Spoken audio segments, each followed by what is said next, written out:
Howdy, y'all. Jason DeLoach, voice of Nineveh. I love you. I do. I really, really do. I want to connect for just a moment today. Give you a little bit of energy, for the walk. You know, it's a wild ride out there, and I want you to make it safely with the most fun possible. That's what mysticism and spiritual awakening is actually all about, in my opinion. The adventure of daily life. So I wanted to talk just for a little bit today about really trying to dig in to the belief of your personal power and influence, radiating positive light, radiating positive energy, and intentionally navigating your life. My friend was talking about, sailing. Sometimes you're steering a little bit more where you don't want to go. I don't know. I'm not a sailor, but I've heard. Then where you do want to go, and your journey is kind of made of those movements. Well, sometimes I think it's kind of like that. Recently I've been making some decisions, some ultimatums with myself to not repeat some of my previous patterns. I am not going to do this. I am going to do this. And just leaning toward that, as a beautiful friend of mine kind of advised at a certain point, and I feel it. It's like things will move in the universe. You just have to stay that course. I've received some news that has made me cry. I've received news that has made me cry. For the good, for the bad. You know what I'm saying? For the hard, not good and bad, but for the hard and the easy, if you will. For the hard and the just gorgeous. Maybe that would be a better way to describe it. Anyway, I hope that you're experiencing some of these realities to know what I'm talking about. It's what happens when you're not bored. It might feel a little bit bipolar. It's not, okay? It's that life is very, very intense, okay? When you are sad, you're sad. When you're happy, you're happy. When you are still, it's still. Or it's communicating. There are ways of perception that are here for us that we are taking part in every day that we're so disharmonized from. We get so much energy going on in our own lives, and just letting go of that, letting go of those patterns, letting go of the things that create those energies in our lives. And that's what we realize when we begin to study this stuff as spiritual students, is that the chaos and disorder of our lives are things that we're creating unconsciously.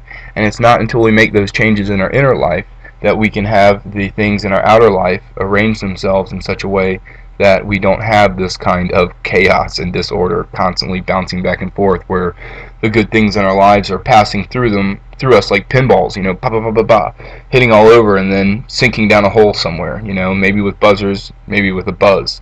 But one way or another, it's not how we want things to go. We want to be able to directly push these things through our lives, our intentions, our will, our desire for the healing and benefit of other people.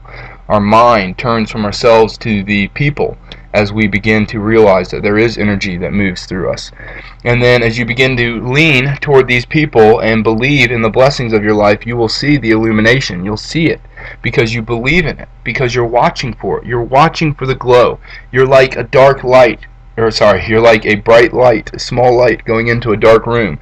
That as it comes in, that glow has to kind of fill the room, and the eyes have to adjust to be able to see the nuances of everything that's actually being illuminated. This is the nature of light in darkness, okay? And sometimes it's never as hard as it is dealing with people who pretend to be asleep, people that really do know better. And I think a lot of us have been stagnating in these pools of people, and we've been frustrated with our results, and we want something more. And as we become non-participant with that kind of disresonance, and become participant not in other communities but in ourselves, this will attract us to the communities that we do need, and to the individuals that we do need.